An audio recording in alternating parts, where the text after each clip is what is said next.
He turned himself in. The strange part? No one was looking for him.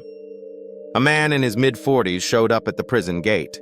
No police escort, no handcuffs, no arrest. He was calm, well-groomed, and completely composed. He handed over his ID and a printed confession and simply said, "I'm guilty. I want to serve time." At first, we thought it was a misunderstanding. Maybe he was confused or mentally unwell. But the documents were real. The signature was his. In the statement, he described a violent incident, an assault, serious harm done to someone. He listed a time, a place, a victim, even described how it happened. It was precise, too precise to be made up. The police were called. They checked everything he had said, but nothing matched. No missing person, no crime report. Not even the street he mentioned existed. Still, he was placed in our intake unit, temporarily, until things became clearer. While the investigation was going on, he followed the routine. He ate meals on schedule, slept quietly, never caused problems, didn't ask about his rights, didn't ask for a lawyer, didn't ask for anything. He just stayed. A prison psychologist evaluated him.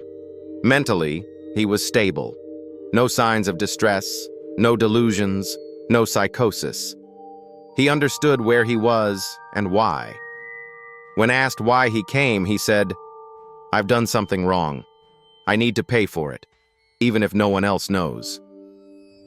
There were no family contacts listed, no medical history, no recent employment, no financial activity, no online footprint. It was as if he had disappeared from society years ago, and only now decided to return. Every evening, he sat on the floor, folded his blanket, and stared at the wall for hours. No TV, no books, just silence. One night I asked him, "Do you regret what you did?" He looked at me and said quietly, "This isn't about regret. It's about taking responsibility. That's all." Eventually, the investigation closed. No evidence, no confirmed crime. There was nothing the system could charge him with. A psychiatric facility was scheduled to take him for further evaluation. But 2 days before his transfer, he asked for a pen and paper. He wrote something, folded the page, left it neatly on the table. The next morning, his cell was empty. No sign of a breakout. Security footage looked clean. Doors remained locked. Nothing triggered alarms. We later found out it was a clerical error.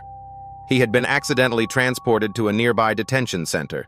Someone mixed up the names. 3 days later, he came back, on his own.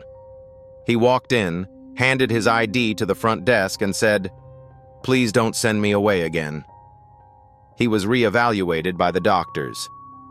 The final report said, "Patient displays an unusually strong sense of guilt. No signs of mental illness."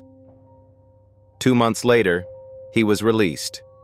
No crime, no sentence, nothing to hold him on. He walked out the same way he came in, calm, quiet, alone. To this day, there's no trace of him in the system. No name, no address, nothing. But I remember how he stood at the gate that first day. Not nervous, not angry, just ready. He looked me in the eye and said, "I'm guilty. I'm ready."